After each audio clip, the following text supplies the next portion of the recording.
پوچھتی ہیں کہ میرا دوسرا سوال ہے، سعدیہ صاحب بھائی پوچھ رہی ہیں کہ اگر مجھے باہر کی کسی کنٹری میں تعلیم کے لیے ایڈمیشن مل رہا ہے تو میں اکیلی باہر پڑھنے جا سکتی ہوں؟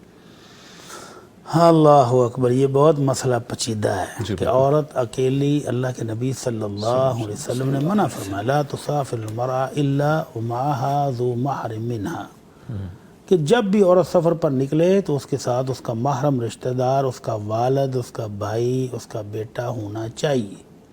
اکیلے سفر کرے اور پھر وہاں رہائش اکیلے رکھے، بے شمار مفاسد ہیں۔ اللہ اکبر۔ تعلیم اپنی جگہ ٹھیک ہے، لیکن اس کے مفاسد جو ہیں وہ بے شمار ہیں، اور خاص طور پر جب آپ کسی غیر مسلم ملک کی طرف سفر کریں گے، سفر کریں گے، بالکل کریں گے۔ جہاں آپ کی شرم و حیا، آپ کی عزت، آپ کی عصمت، آپ کی عفت بالکل بھی محفوظ نہیں ہے، تو آپ کو نہیں جانا چاہیے۔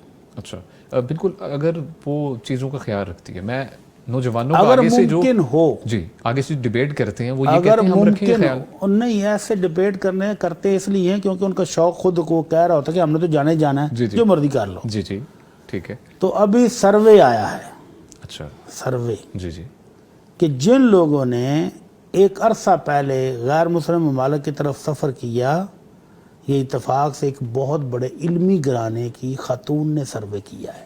اچھا مصر کے ایک بہت بڑے علامہ صاحب کی پوتی ہیں، اچھا وہ کہتی ہیں کہ ہم نے جب بھی دادا ابو سے اجازت مانگی نا وہ یورپ جانے کی، انہوں نے اجازت نہیں دی۔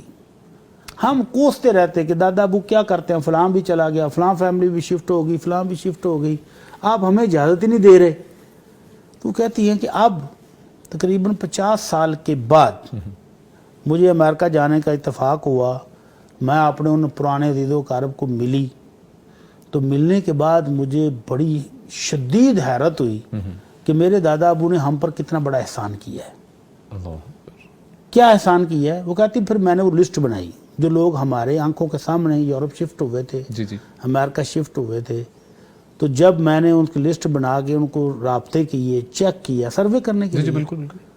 تو مجھے پتا چلا کہ ان کی وہ نسل جو یہاں سے شدید پکے مسلمان گئے تھے وہ تو اپنی زندگی گزار گئے، ان کی آنے والی نسل، پہلی نسل جو جی تھی جی بالکل۔ وہ 50% مسلمان نہیں رہے، انا للہ و انا اور ان کی تیسری نسل جو پوتے ہیں وہ ٹوٹلی غیر مسلم ہیں، اللہ اکبر۔ ان میں سے ایک بھی مسلمان ڈھونڈنے سے بھی نہیں ملتا ہے۔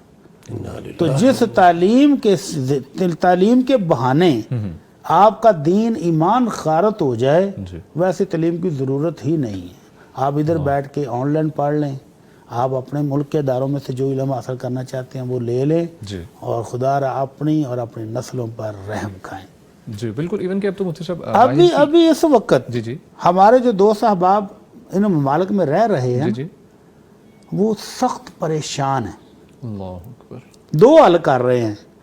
آپ جب بچے بڑے ہو رہے ہیں نا جی جی تو یا تو اپنی فیملیوں کو پاکستان بھیجا ہے، واپس بھیجتے ہیں کہ واپس یہاں کی بھیجتے ہیں، تہذیب سیکھیں، وہاں کے مسائل دیکھیں، ساری چیزیں اور خود ادھر رہ رہے خود ہیں۔ رہ رہے ہیں، بالکل۔